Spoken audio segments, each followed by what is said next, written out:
Stephanie Kelsey here, continuing with our bookkeeping basics. Now we're going to talk briefly about equity. I don't want to get too much into equity because it's kind of in the weeds of bookkeeping and accounting, not a lot here that you really need to know. So we're keeping it basic. Equity is basically the shareholder ownership in the company. That's how equity is represented.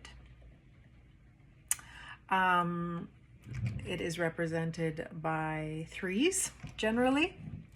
And right off the top, we've got common stock. So this is the stock that would have been purchased by the shareholder or shareholders when the corporation was established. So common stock can be $1, it can be $10, it can be $100, whatever was determined by the lawyer or accountant at the time of setting up the corporation. That's what your common stock is. Dividends paid. So this is any money paid to the shareholders. This is not repayment of the shareholder loan.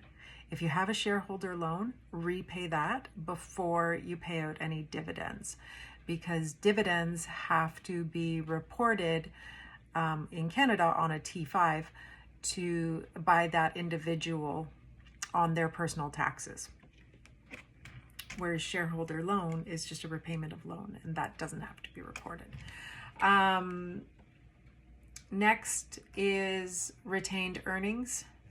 Retained earnings is basically your profit and expenses from the previous year. Sorry, your sales minus your expenses from the previous year give you your profit. That number is rolled into your retained earnings at the end of every corporate year. That's basically what your retained earnings is. It's a rolling number from year to year based on your profit or loss in some cases.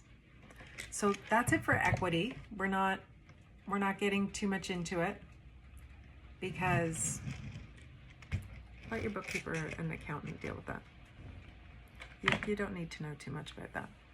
We will talk about it more when we talk about the balance sheet though, because it's on the balance sheet. Ciao. Visit captureprofits.ca today.